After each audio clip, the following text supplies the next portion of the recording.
Please hold your questions until the end of the program. That phone number again, 715-942-9917. Jack Rhodes earned his Ph.D. from the University of Texas at Austin and held faculty positions at Colorado College, the University of Utah, and Miami University in Ohio, where he served as chair of the Department of Communication and as executive director of Miami's Hamilton campus. At Miami, he taught a graduate class in Rhetoric of Film and now serves as a seminar teacher of film studies at Lawrence University's Bjorklunden campus in Door County. Welcome, Jack. Welcome. Thank you, Suzanne, for the thank you. Thank you for the introduction. I appreciate that.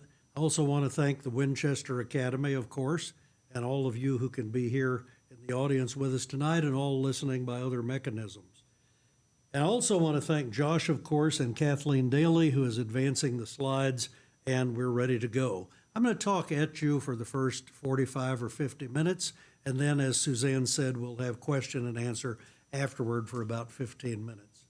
In the movie Havana, that's an odd place to start, but in the movie Havana, 1990, Robert Redford, of course, he did his own westerns, Jeremiah Johnson, Butch Cassidy, etc. Robert Redford, as a character, says to his girlfriend, Lena Olin, they're talking about the movies, he's making coffee, and he says, I like westerns, you know. I don't really know what they have to do with anything. I just like them.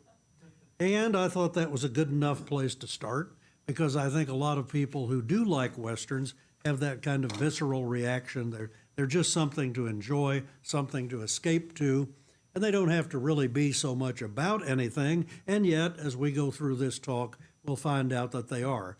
I think they endure because they are about duty, honor, responsibility, and other classic virtues that are indeed shown as we go through the movies and that endure today, or at least we certainly hope they do. Of course, this is a large topic, and so I have some time constraints, and I thought I should mention the parameters right away.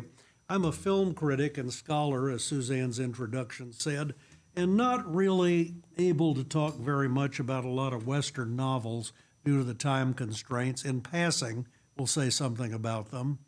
And the second thing is there are scads of television Westerns, and we'll talk about some of them in passing, but this talk is not about those either. This is really about Western movies. So I am covering and focusing particularly on the heyday of Westerns, which was the classic era. However, those who don't know or remember, film critics have divided the periods of time in which we work to the silent era, the beginnings to 1927, and then with the advent of sound, we go to the classic era, and that runs until 1968. In 68, you have a dropping of the production code, and you have other factors, the release in 67 of Clint Eastwood's Fistful of Dollars, that cause us to stop and end, you might say, the era of classic movies. And for the record, the period then from 68 to 2000 is the modern era, and 2000 to the present day, the contemporary era. Well, that's true for all films, not just Westerns. But the Westerns really flourished in two periods, the silence, of which there were quite a number, but not a scad. And then, of course, when we get farther along, you get to the period of the classic era where the Western really flourished. And so I thought we would talk about that, and that would show us a little bit about what we needed to understand about Westerns. Also, Westerns are of two types, even among the movies. They are the A Westerns, meant to be released on their own, movies you know and have seen like Shane and High Noon, Johnny Guitar, Tall T, etc., and the B Westerns running in a concurrent track, the ones that are down at the bottom of the bill. It's so called because if there was a double feature, that, of course, was the B movie, the second half of the double feature. Lower budgets, shorter running times, not such big stars, typically in black and white. We'll say a little bit about those as we go. All right. I always like to stop and define terms a little bit so you know where we are in the parameters and what we are going to talk about and what we're not. Western In the dictionary, if you go to any reliable dictionary, take Webster's, it is the 9th meaning that we need to go to. First, they talk about directions and so forth, and then they get to the Western, capital W.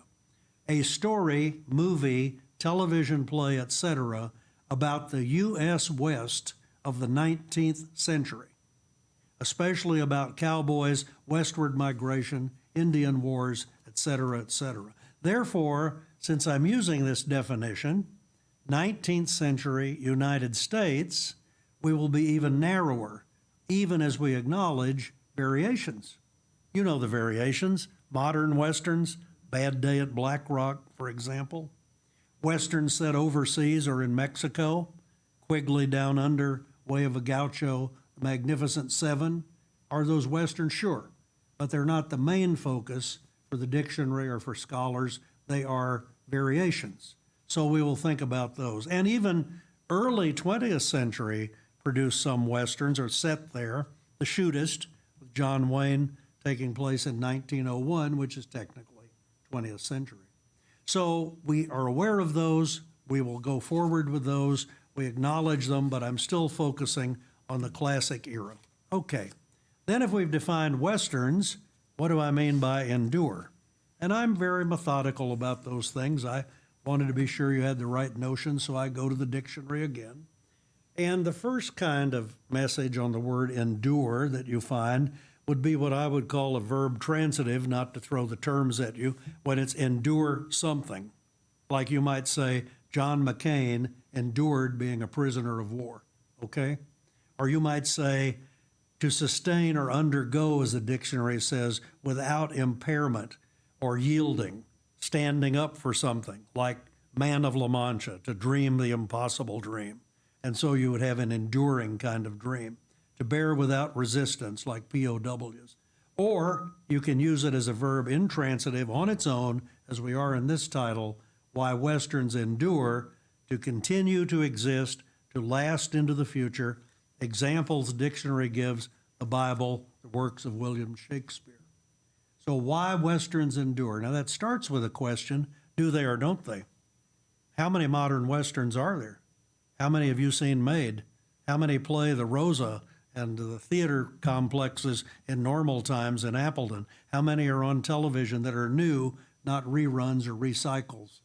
Not so terribly many. So they do endure, but they're not as center stage or prevalent as they were during the period that we're going to focus on.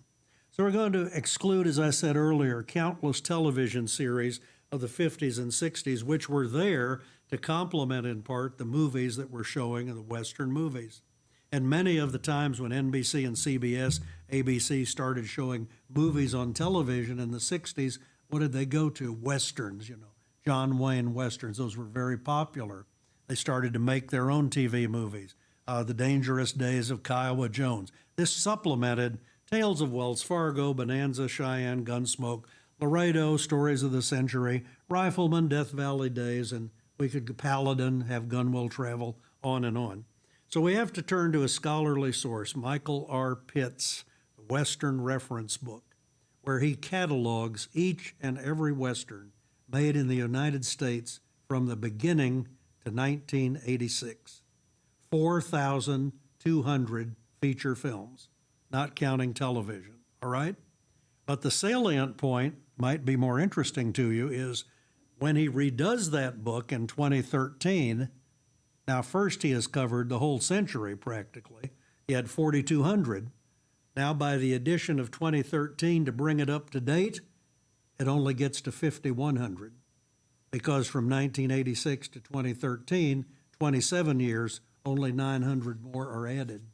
If you put that in terms of average production, 1903 to 86, from the Great Train Robbery to the movies of 1986, 51 feature films are being ground out by Hollywood per year, and in the heyday it's more than that because there were some slow years way back in the silent era. And the number of productions, 1986 to 2013, 33 a year. Many of them produced internationally or made originally for television. I think we've done enough to go through that. we want to get on to the main part of the topic, but I've just been setting the stage for you to say, well, how can you say they endure, Jack, if you've only had 900 made in that period of 27 years, and that cut off in 2013, and you have to start thinking about a very few Westerns you've seen since. Well, I think one reason they endure is that the Westerns have at their heart a code. They are morality plays. Good, typically, not always, but typically in the vast majority of cases, triumphs over evil. Certain characteristics are considered brave and bold and appropriate. It's a very male-dominated circumstance and genre, really. We have to accept that. And with that, male dominance can certainly be extended to females, but wasn't very much, duty, honor, and responsibility. As I like to say, the heroes exemplify these qualities, the villains flaunt them. An obvious example, Kathleen, will be on our first slide from High Noon, released in 1952 and starring Gary Cooper. And I wanted to kind of mention to you a couple of things about this slide that you're looking at now. For people listening on the radio, I'm sorry you can't see these, but I will mention where we are each time so you can imagine what they're looking at. You may remember some of these images.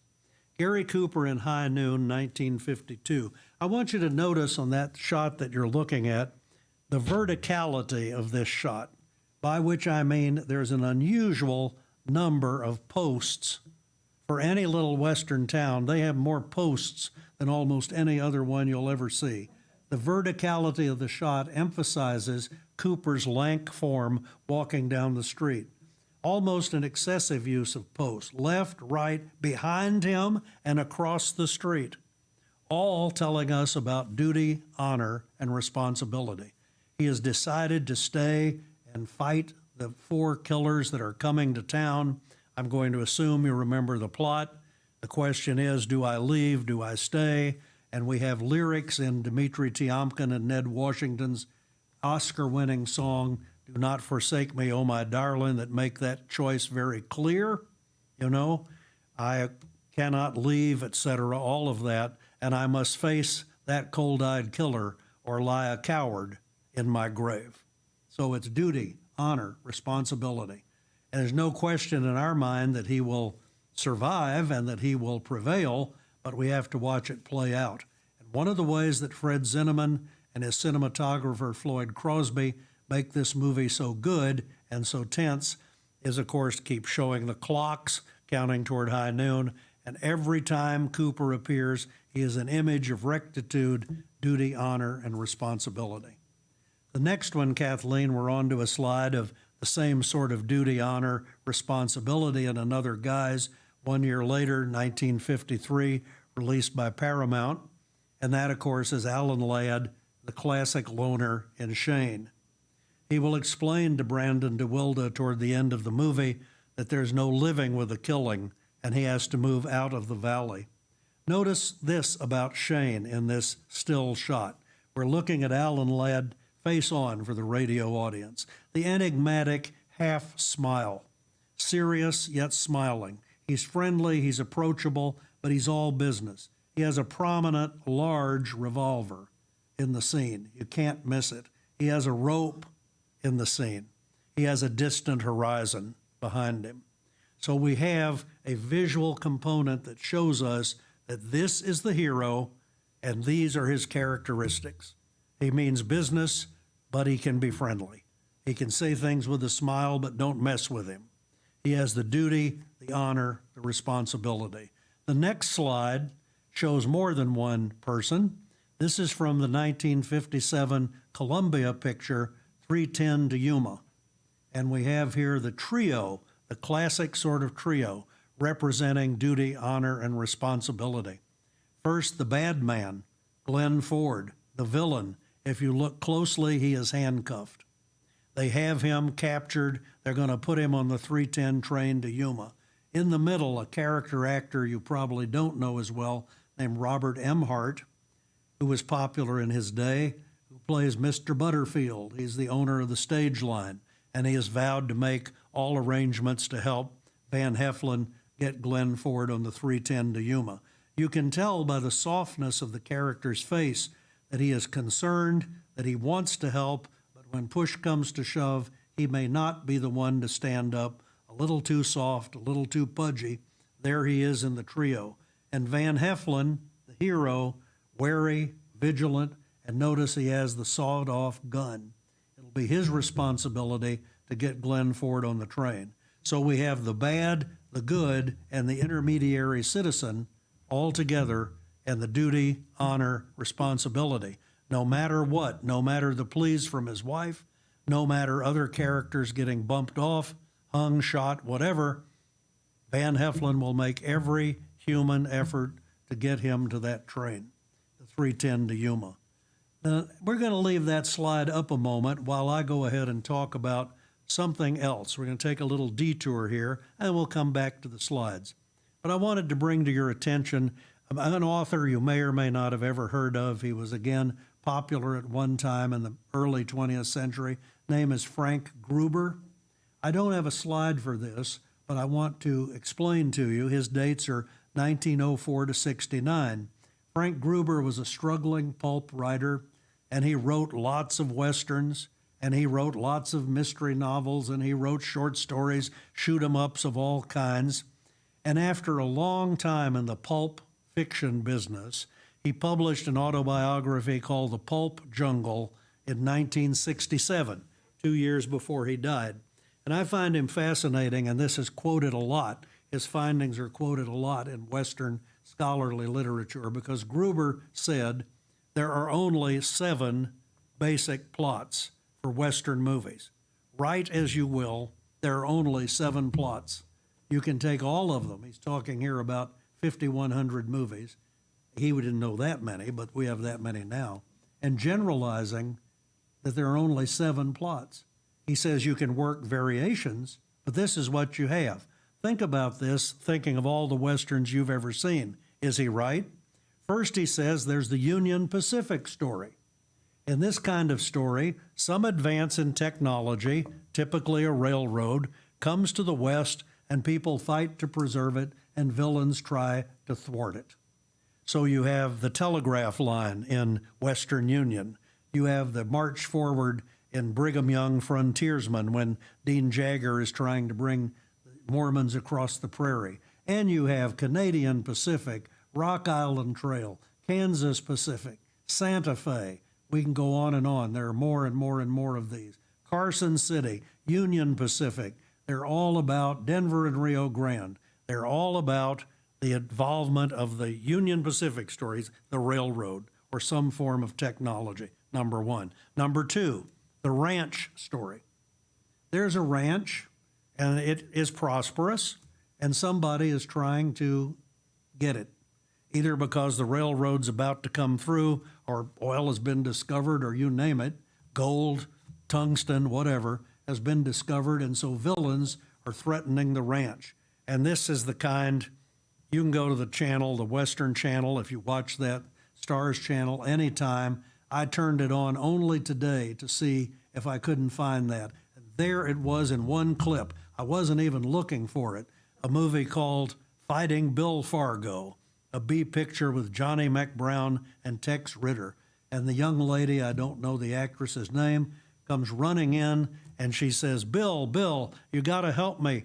Mr. So-and-so is going to foreclose on the ranch. Well, he can't foreclose on the ranch. You have a legal title to that ranch. He claims we're behind in our payments. You've got to saddle up and come with the ranch story, okay? Perfect example. And a third one, the empire story, okay? If you're making notes, I hope you will. I'm sorry I don't have a slide prepared. The empire story, a rags to riches story in which somebody builds an empire. Spencer Tracy and Broken Lance, John Wayne and Red River. You get the idea.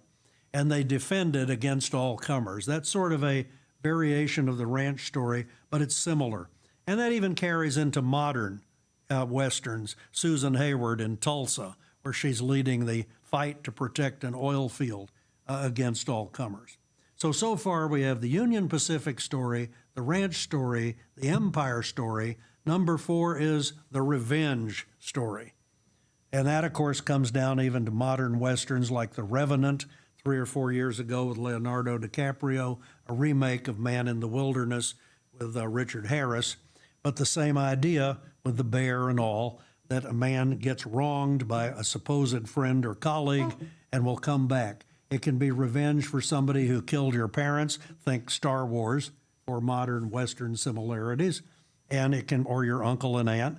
It can be somebody who has taken away the ranch. It's somebody that's tarnished your good name. Usually it's somebody who has murdered or injured some innocent person, and we're getting revenge on them. Number 5, the cavalry and Indians story. This one, Gruber would have to agree, where he's still alive, is a little out of date because these days not very politically correct, because as he said in 1967, the cavalry and Indian story, with rare exception, I remember he's writing in 67, is always about taming the West for the white people. Pretty observant in 1967. And we do see that in a great many of them. Now we have variations in the modern movies, Dances with Wolves, for example. Many more, Broken Arrow with Jimmy Stewart back in 1950. So that has gone by the boards, but nevertheless, cavalry and Indians in some form. Number 6, the outlaw story, in which following the outlaw propels the action. Jesse James, When the Daltons Rode, The Doolins of Oklahoma. You get the idea. And go on title after title after title, but we want to get on to other topics. And last but not least, the Marshals story, High Noon. Okay? Or if not directly, somebody who is a law officer, then somebody who's been thrust into the role of protecting the people, like Jimmy Stewart in The Far Country. So now that we have those 7 in mind, and I know you're probably thinking, gee, there must be more, but Gruber says what we're doing as writers is endless variations on those. And he said, very wisely, the people going to see Western movies know what they want to see. They want the genre to be intact. They will take the occasional unhappy ending. They will take the occasional variation. But basically what they want to see is that all of the components of duty, honor, and responsibility are there intact. So now we're going to move to the next slide, a movie that really turns that on its head and goes all the way different, and that is Johnny Guitar, released in 1954 by Republic. The slide we're looking at now is the classic poster for Johnny Guitar, and when you notice something in the role reversal, here is Joan Crawford with her gun strapped on. The title of the movie is Johnny Guitar, but that is not the role she plays. She plays a character called Vienna. This classic poster shows the role reversal and the amazing homage that Republic Studios is willing to pay to this artist. Notice her name appears not once but twice. Joan's greatest triumph, Joan Crawford in Johnny Guitar. This is unusual billing. Above the title twice before we get there. And as we move into Johnny Guitar, these slides are in black and white. The movie is on color. Next slide, Kathleen. We're going to see a couple of contrasting slides that show duty, honor, responsibility, and sort of the ranch story. She has her property and she's going to protect it. This is Joan on the staircase of Vienna's tavern and gambling hall, looking down on the crowd. Note the things the director does. Nicholas Ray, by the way, a native of Galesville, Wisconsin. His father was the mayor of La Crosse at one time. Nicholas Ray is the director, and they were looking down on the ground. She sees them down on the floor of the saloon, the slanting ceiling, the masculine stance, completely dominant, the center of attention, and the variation we have is the woman. Now, this movie was popular enough in its day, though not a blockbuster, has since been picked up by the French critics who consider it the best American Western ever made. It is not that high in my estimation, but I know it would be somewhere in the top 50, in my view, and in the top 100 on the list of the American Film Institute for Best Westerns. That's where it is. Second slide of this shows the other angle. What Joan sees looking down, now she looks down on them. They've looked up to her. She's looking down on them. Notice all eyes up. There's a circle of concerned citizens.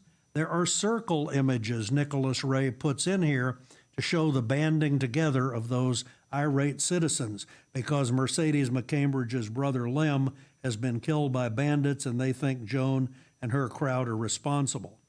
There's a circle image in the lamps in the Pharaoh wheel, and there's a grisly image, if you look hard, of a body on the gaming table. Then let's go to Johnny Guitar. Next slide, please, Kathleen. The final shot. This movie has been mostly indoors, about 75%. Some of it gets outside like the typical Western, and in the final shot, which was added later, they tried to restore the emphasis of suggesting the normal, quote-unquote, sexual order. So we're outdoors in nature, and Sterling Hayden was so tall, he has to bend over here in order to embrace Joan Crawford. This is added to give us the final scene while Peggy Lee sings a love song about there was never a man like my Johnny, the man they call Johnny Guitar, to try to get us back to the focus. But after all, it doesn't exactly. Now we turn to the next slide, which shows Joan on the set with Nicholas Ray, the director. They're going over the script. I include this kind of shot, and I'll have 3 or 4 more of them, because I have a sub-theme I want you to think about, that movies are in the business of fooling us, and that even Westerns are not reality. They are pretense of reality, and they are, in fact, all just doing a movie. The people responsible, the camera, the cinematographer, all doing a movie. The original line is hard to attribute, but Alfred Hitchcock used it all the time. When people said Psycho was too scary, for example, he said, "Oh, come on, it's only a movie." Hitchcock, right?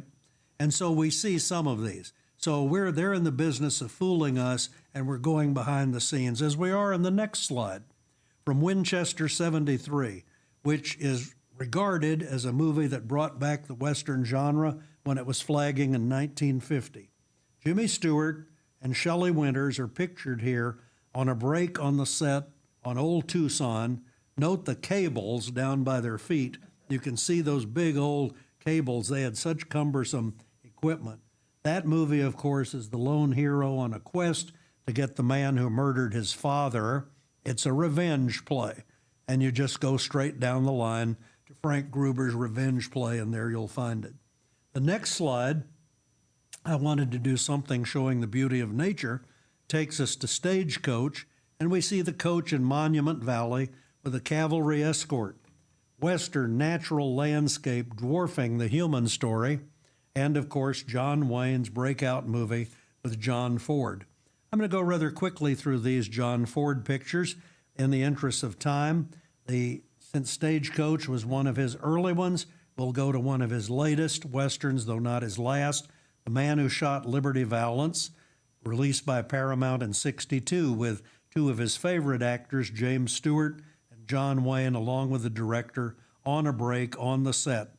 Now almost no natural landscape because the movie is about the end of an era.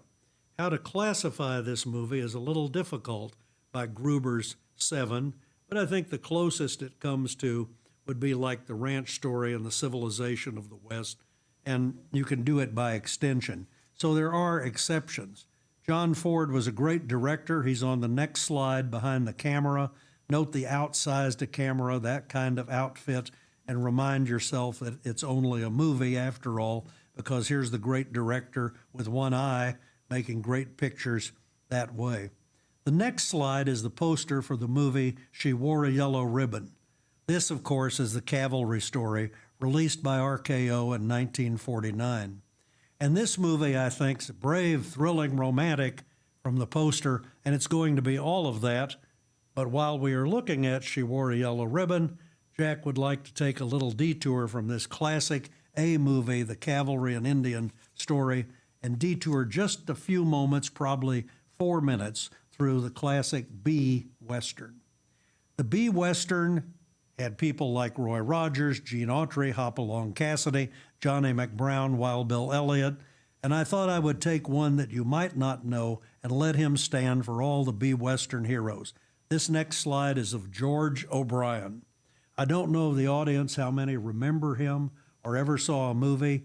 His dates are from 1900 to 1985. I'm going to give you a little bit more background than usual. But note in the picture we are seeing, folks, the resolute eyes, the strong chin, the gun and its shadow prominently featured, so it almost looks like two guns. You see that shadow? He would come back in character roles and play the Commandant, Major Allred, in She Wore a Yellow Ribbon, and that's why I'm detouring here at this time.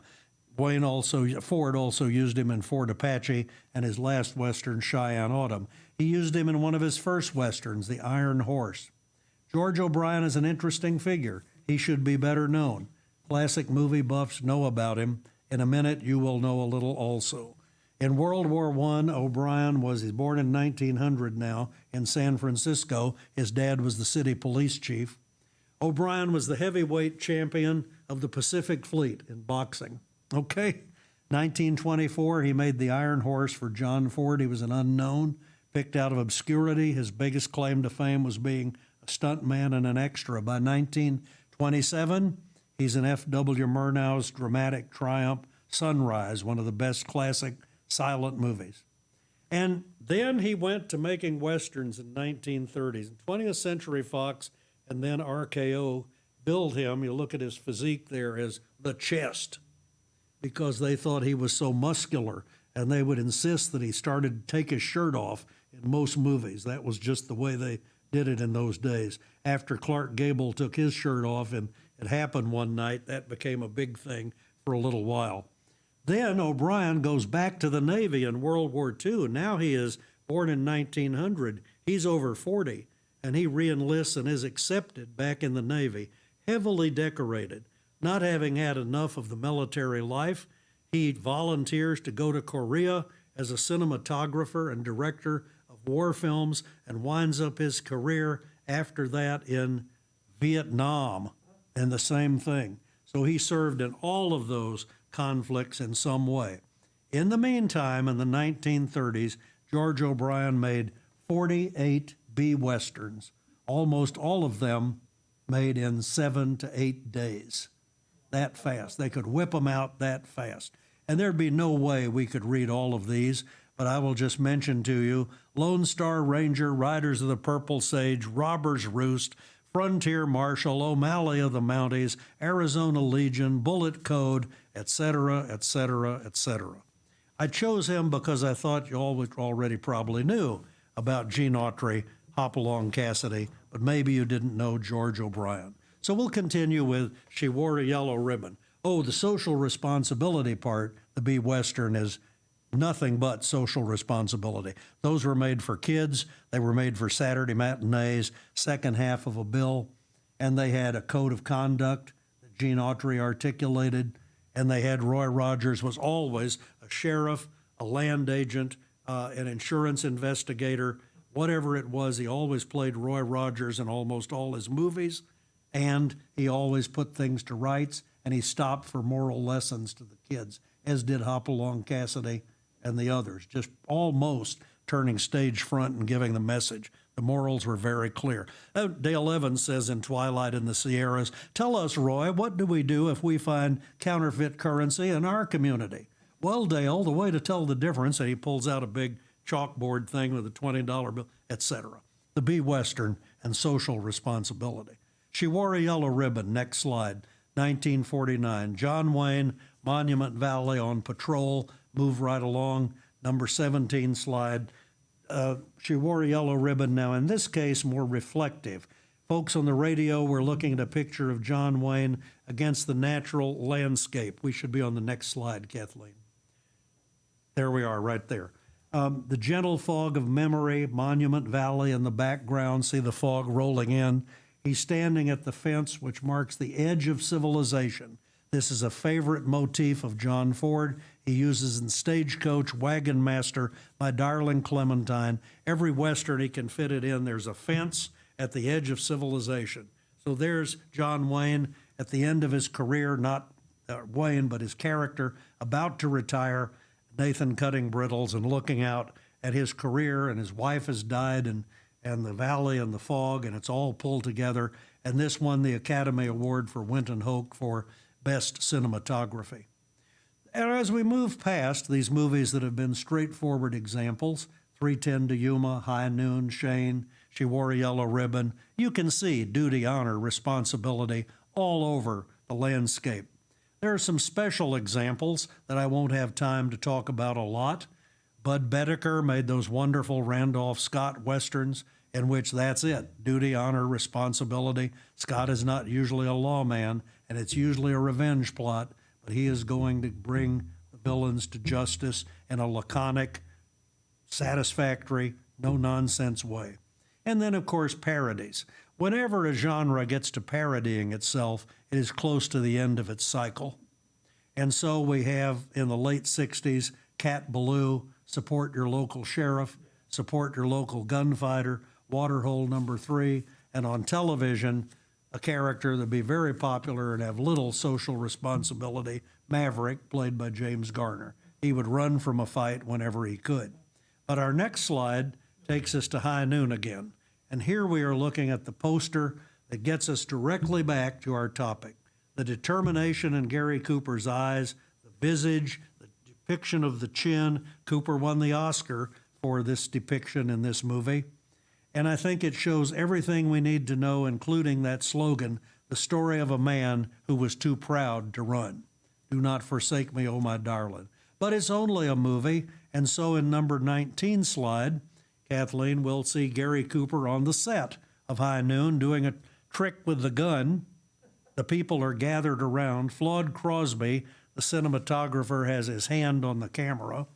He would be well known later for doing a number of those Vincent Price movies. You remember The Mask of the Red Death, The Fall of the House of Usher, those Technicolor Vincent Pitt and the Pendulum. That would be where Floyd Crosby winded up. But before that, he was doing this kind of thing with Gary Cooper. So there's Cooper on the set. There's another one, Kathleen, of the actress Katy Hirado, Grace Kelly, and Gary Cooper on the set with crew members. There, you've got the maid, I guess you'd call her, manicurist, all-purpose assistant to Grace Kelly and Katy Hirado in the background, clinical nurse, etc. Next one, Cooper takes a nap during the break in the filming of High Noon. Take my word for it, there's Gary Cooper with his feet up, okay? And his very nice vehicle. So a major example of illusion and reality. One more. The next one is lunch on the set. I have Grace Kelly, Gary Cooper, Floyd Crosby next to Grace Kelly, that same cinematographer. All had to be fed and transported, and that's what happened in the movies. We never saw that, of course, in the movie, but we'll now return to the original image, Kathleen. This puts us back where we started. This is the way we see it in the movie. We don't see Cooper relaxing on the set. We don't see the commissary. We don't see any of that. We know it's there. We put it out of our mind. We suspend our disbelief. And we're right there with that clock ticking away for duty, honor, and responsibility in High Noon. I move next as we head to the conclusion to Shane, released by Paramount a year after High Noon. We're now looking at this poster, 1953. Lots of good actors in it. They get credit on the poster. The poster pretty accurately reflects the movie. But let's go on to the set of Shane for a moment with our next shot. Here we are at the Grand Tetons. Cinematographer Loyal Griggs is the man who will win the Academy Award for cinematography for Shane. Now it's in color. Our image here is in black and white. Loyal Griggs, the cinematographer, those are the miracle makers of the movies, in my opinion, especially the West when they could photograph the Grand Tetons and so forth. Loyal Griggs has a hat on in this. He has a checkered shirt. He's at the right. And notice something else interesting at the right. There's a little boy sitting there. You see the little boy at the right? Down there past Loyal Griggs, on the extreme right of the photo. That is not Brandon DeWilde. That's his stunt double. Okay? He's dressed just like Brandon DeWilde, who would be running after Shane, saying, Shane, come back. This is a little kid who is not Brandon DeWilde, but he's the one who did the heavy running. So in Shane, when there's a kid that runs, he runs through the river and he's running and the dog is running with him, unless you get a frontal shot of Brandon DeWilla, it's this kid, all right? The movies are in the business of fooling us, and they even use doubles, of course, for all the hard stuff. We're almost through with this, and we'll come to our point, but I can't resist behind-the-scenes shots. And the next one is of the director George Stevens at work on Shane. The great actress Jean Arthur, whose last movie was Shane, she played Van Heflin's wife, said that Paramount didn't understand what they were getting when they hired George Stevens. He made exactly one Western, unless you count Giant as a modern Western. He made a lot of other movies, a lot of comedies in the 30s and 40s. He made movies that went on like The Diary of Anne Frank, for example, very limited space, but he did this Western. And what Jean Arthur said was Paramount gave this a lower budget, though they did give it color, because they thought it was an Alan Ladd movie. It wasn't an Alan Ladd movie. It was a George Stevens movie, she said. And here is George Stevens throwing a punch, showing an assistant director and Alan Ladd how he wants to have that fight scene in Grafton's Saloon near the start of the picture, where Ladd will be fighting with the actor Ben Johnson. And so he got right in there. You can see the artificial lights. You can tell that that is a set. And as a Hollywood studio, they are not out in the Grand Tetons at this time. But you can see how all that works and how they make you think that's where they are. Stevens was capable of doing almost anything to get the shot he wanted. And in this next slide, Stevens is on a trolley lining up a shot. Look at that. Now remember, we're dealing with what you could do. This movie's made in 51, by the way, but not released until 53, when it was then eligible for 53 nominations. They didn't know if they should release it or not. Stevens worked on it a long time in the editing room. Finally, they released it. Huge popular success, and in many people's book, the #1 Western of all time. You see Alan Ladd in his buckskin at the left, and Stevens lining up the shot. Now let's go to our final slide for tonight, Kathleen. We're back to the final image. We're back where we started. Alan Ladd back in his classic pose. And you see him there with the rope and the gun, and most of all, the enigmatic smile and a performance of a lifetime that George Stevens coaxed out of Ladd. You can almost hear the last dialogue as he rides away. "Shane," the little boy says, "come back, Shane." Remember that? Repeatedly, "come back." And then, since we've had this sexual tension throughout the movie between Jean Arthur and Alan Ladd, and it's underwritten, you don't know whether she's known him from the past, whether he came there to reclaim her, found her married, stumbled upon the place, never met her before. You don't know, but the little boy will say, "Dad has chores for you, and Mother wants you. I know she does. Come back, Shane," but he doesn't. And to the groundswell of music, the hero rides out of the valley, having dispatched duty, honor, and responsibility. It is no longer a valley he can comfortably live in. At the end of High Noon, Gary Cooper throws the badge in the dirt and leaves town. Having discharged duty, honor, and responsibility, he can't live there anymore. The man who shot Liberty Valance, we know by now, not spoiling it, John Wayne is the character who actually shot Lee Marvin, and he, of course, goes on a tear, gets drunk, becomes a very obscure person, no longer comfortable in town, on and on and on. Even in the B-Westerns, you ride off to the next adventure. In the TV Westerns, Cheyenne goes to the next adventure. Now, to wrap this up, there are some transitional pictures we should briefly discuss that bring us out of the classic period to the modern to see, and the contemporary, to see whether Westerns endure.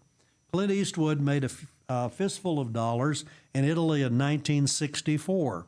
It was considered violent and controversial, and they weren't sure whether this character exhibited duty, honor, and responsibility, so it held up until 1967 and released 3 years later.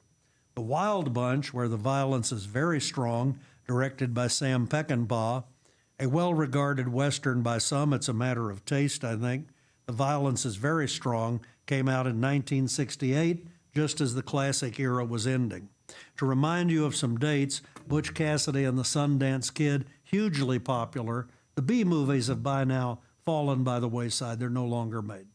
After the classic period, the last B-series Western. If anybody asks you for a trivia quiz, an actor named Wayne Morris in his series of Westerns, and the movie was Two Guns and a Badge. And that is the last series Western. Roy was through with them, Gene was through with them, Hoppy was through with them, and only Wayne Morris carried us to the conclusion. Then Blazing Saddles in 1974, again, hugely popular, and I guess you have to count it as a Western. All the TV reruns, and think for a minute, if you will, of the adaptations back and forth. 3:10 to Yuma's made in 57. Later, James Mangal makes Copland with Sylvester Stallone. It is the 3:10 to Yuma plot, brought up to the 1990s. Then, James Mangal, the same person, makes the 3:10 to Yuma remake in the 21st century, okay? And redoes the ending and so forth.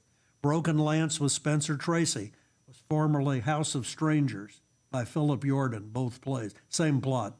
One is in a Western setting, one isn't. Sean Connery in Outland, the great Sean Connery.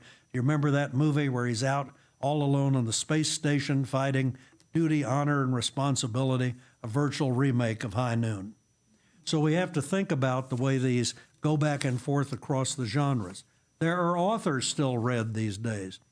Elmore Leonard, Luke Short, Max Brand, Louis L'Amour, Elmer Keaton, Robert B. Parker, John Jakes. They still sell. Whether they've passed on or still writing, they still sell.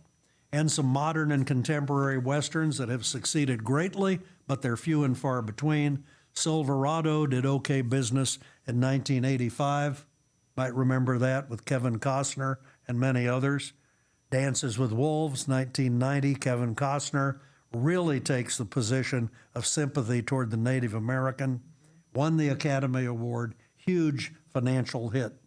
1992, Unforgiven, Clint Eastwood wins the Academy Award, huge financial hit. 2003, Open Range, again with Kevin Costner and Robert Duvall, not so much liked by the critics, big financial success. 2007, the remake of 3:10 to Yuma makes some money.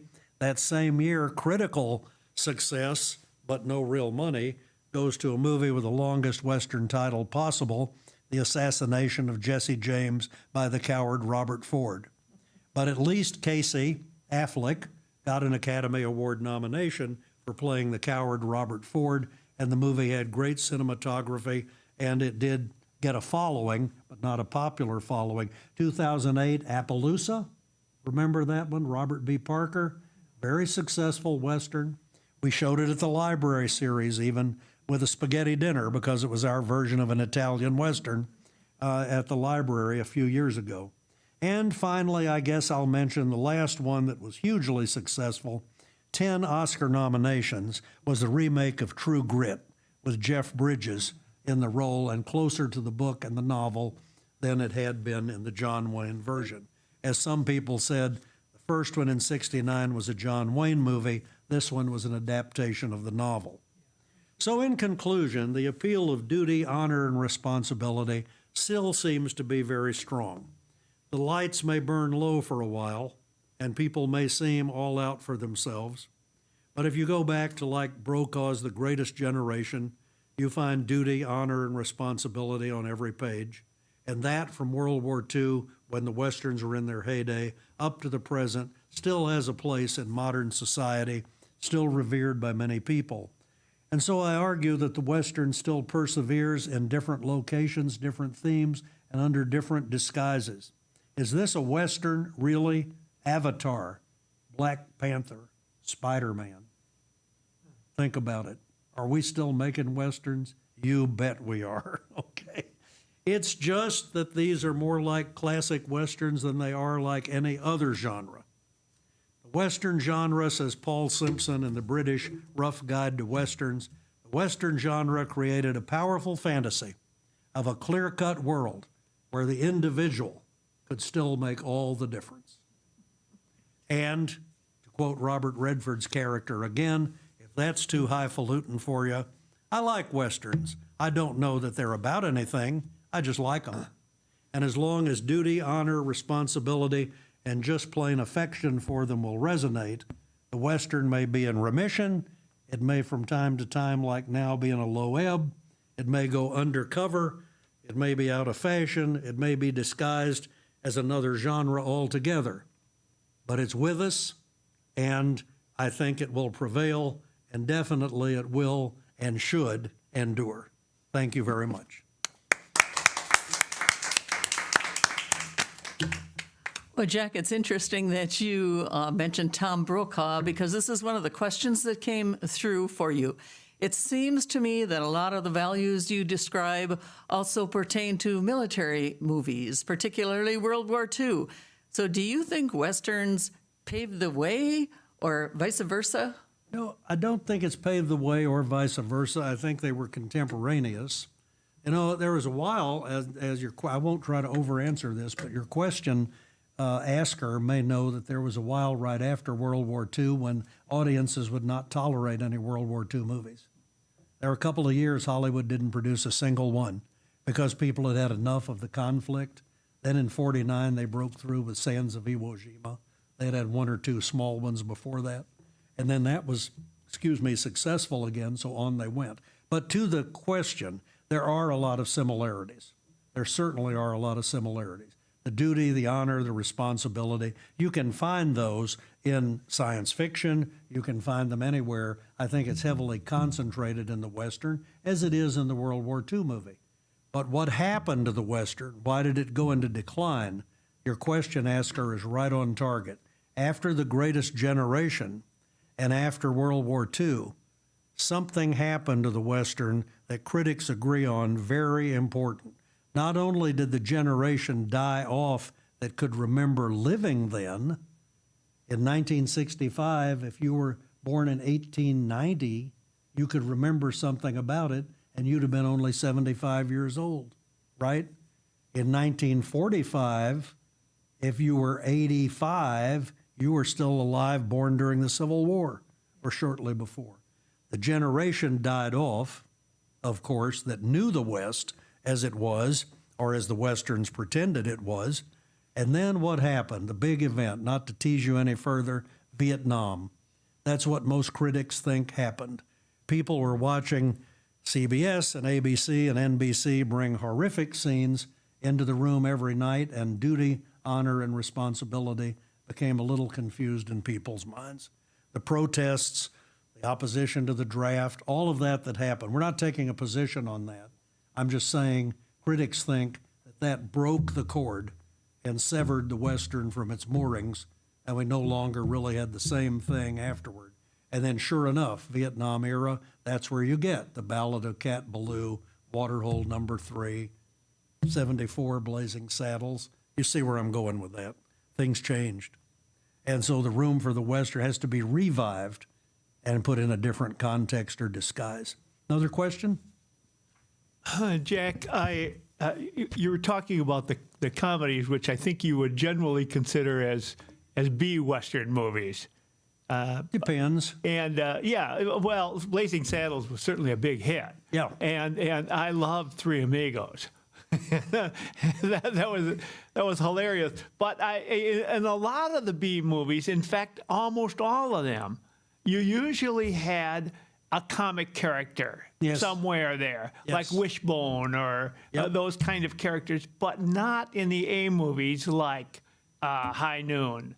And they're much more serious, and they always had a little levity in those. And was it just to try to broaden the audience, or was it to put a stamp on it as a B movie? No, there are three or four. That's a great observation, and that's absolutely true. You had the A movies, which, like Gary Cooper, there are a couple of moments of humor here and there in High Noon, as there are in Shane, but it isn't, it's contextual humor. It's not kind of somebody being a goofball type of humor. But all of those people had their sidekicks. Gene Autry had Pat Buttram, and Roy Rogers had a number of them, Andy Devine and Gabby Hayes, and Hopalong Cassidy had Gabby Hayes and Edgar Buchanan, and we can go on. And these people were sidekicks. Pat Buttram said, you know what it meant to be a sidekick? It meant when they were filming a movie, they smoothed the way for the star. He's riding down on that horse like Gene riding on Champion. He got a smooth way in front of him. I'm the sidekick. I'm in the gopher holes, and I'm in the tumbleweeds, and I'm doing the best I can. And if I fall off my horse, that's not a mistake. That's funny. You know? So, yes, they had that kind of B-picture humor. Part of it, to extend the running time to get to an hour. Second of it, because kids were watching those movies. And so you would throw some extra humor in for the kids. So you had Fuzzy St. John and all these people. You can kind of dimly or very well remember some of them. And they would provide their antics and a little bit of a subplot. And so you'd have an hour's worth of things going on. Maybe you had 45 minutes of action and 15 of goofing around, you know. So good point, good point. Now, you didn't find those sidekicks in very many unless it was for deliberate comic relief somewhere along, like, well, I can give you examples. Cat Ballou, where you have Nat King Cole and Stubby Kaye singing as a chorus, remember? Singing the ballad and that kind of thing, but not real sidekicks in A movies. Next question. Well, that you mentioned that about singing along. The question that came in is, what could you tell us about musical Westerns? Other than Blazing Saddles, which is technically a musical Western. With, Well, actually, that was the other question. Comment on Blazing Saddles. So I guess those two go together. The only thing to say about Blazing Saddles is Mel Brooks gave an interview on that recently when the movie was revived. And the interviewer said, would you agree with the passage of time that Blazing Saddles is in bad taste? And Brooks said, of course it's in bad taste. That's the whole point of it. It's supposed to be. That's why it's funny. So they can poke fun at all kinds of things, bodily functions and things that you normally would not bring up in a movie, and they make it funny. It's so outrageous, you just have to laugh at it. There's no way to avoid it. You can't. It's the old thing I learned when I was a student at the University of South Dakota, and the professor said, you know, if you want to get a laugh, you can get a laugh by just making something incongruous. All you have to do, Dr. Knutson said, was have Hamlet doing his soliloquy while a janitor drags a toilet seat across the back of the stage.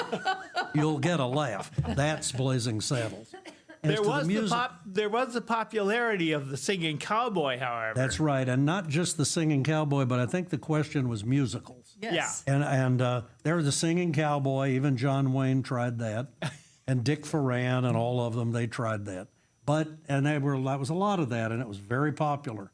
But musicals, I think of the epitome to me. There are others of the best Western musical that I like is Oklahoma. Here you have duty, honor, responsibility, and a straightforward plot, but you also have with it a lot of great music and vistas, even though the film was shot in Arizona, because Oklahoma by that time was too crowded to get good shots. But Oklahoma would be a primary example. Paint Your Wagon is another example. You can think of many more. Seven Brides for Seven Brothers is an example of the musical large-scale Western. And all of those have a place, and I think they're a good subgenre. You know, you have, in any book you go to, there's a new book the library has just gotten with Brad Pitt on the cover as Jesse James in The Assassination of Jesse James. And the library is processing this book. It's very good.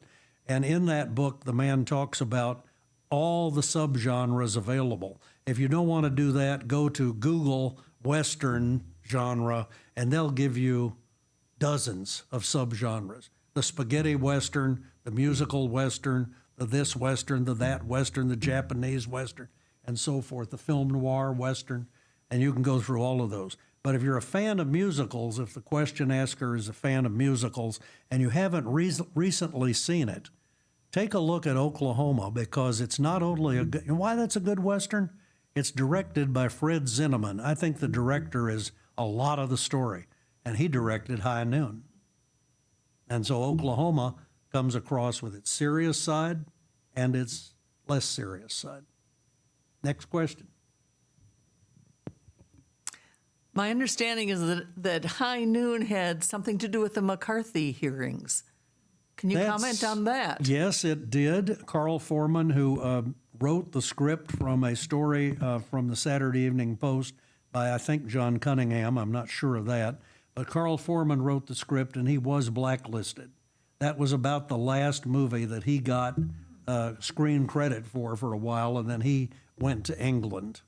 Did a very good job with that script. It got involved in there because he wanted to make some social points about one man standing alone against innuendo, gossip, and so forth. So he did have a story in there, a sub-storyline, you might say, about how one person could stand up against the town. And if you want, you can use that as an analogy, and you can do that, and you can read that in. You don't have to know that, though, in order to enjoy the movie as a Western, conforming to all of the genre. Hero wins, prevails against impossible odds, uses his wits and his gun to get out of the situation, and then, as I say, leaves the town because he can't be there anymore.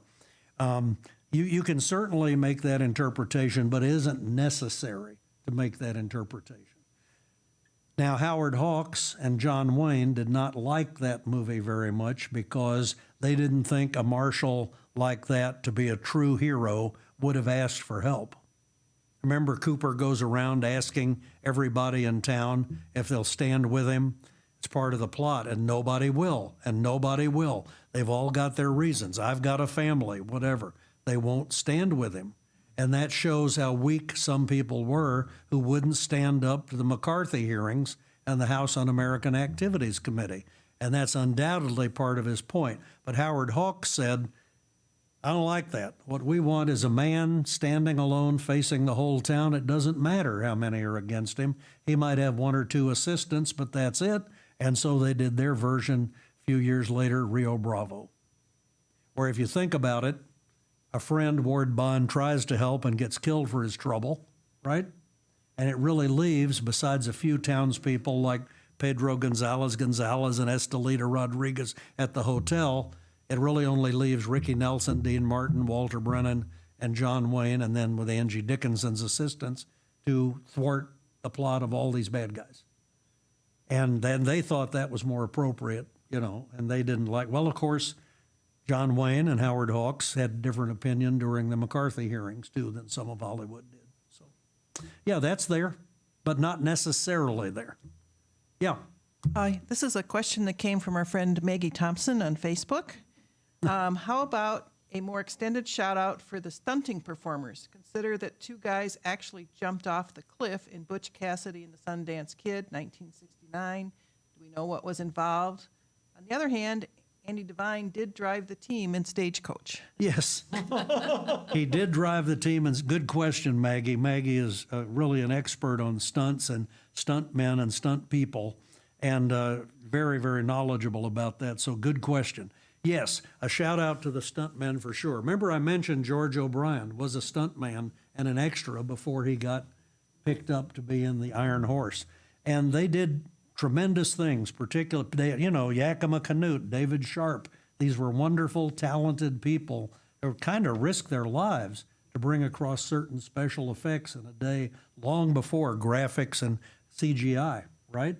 So they did a tremendous job. And yes, Andy Devine drove the coach, and as I'm sure Maggie knows and some of you may know, Walter Brennan, for certain scenes, drove the wagon for the chow wagon in Red River. And in order to prove it in Red River, there's the scene where they're going across the river, and Howard Hawks has him turn around on some pretext so you can see it's not a body double, it's Walter Brennan, who actually has the reins of that wagon going across that river. And, the man, I think that was Canute, Maggie can correct me if I'm wrong, but who dropped down between the horses in Stagecoach and then went to the back under the Stagecoach, and Ford had him get up to show that he was all right, that it had really been done, that it wasn't a dummy, it wasn't a bag of rags, it was a real man that had that happen. And that's the kind of thing those guys did. Canute also played Indians in the same movie, in the same scenes, but he, fall off horses, all that kind of thing. Yes, Maggie's right. A real shout out, and this genre of all genres, particularly indebted to those guys. Almost all guys, some women. Anybody else? Are we down to the nubbins? I just want to thank the Winchester Academy again and all the people I thanked at the beginning. One of the things I know we all hope for is that one day the COVID will get cleared up and we can go back to regular programming. But in the interim, I think this is a plug. I wasn't asked to say this. To me, I think it's a marvelous thing that the Winchester Academy has decided not to be daunted by this, to go forward, to do something virtual, and to bring people something of the many people around here who have some knowledge, some story to tell, and keep that Winchester Academy spirit going over the airwaves, over Facebook, and on the radio. Thanks to all of you for listening, and until next week from the Winchester Academy, good night.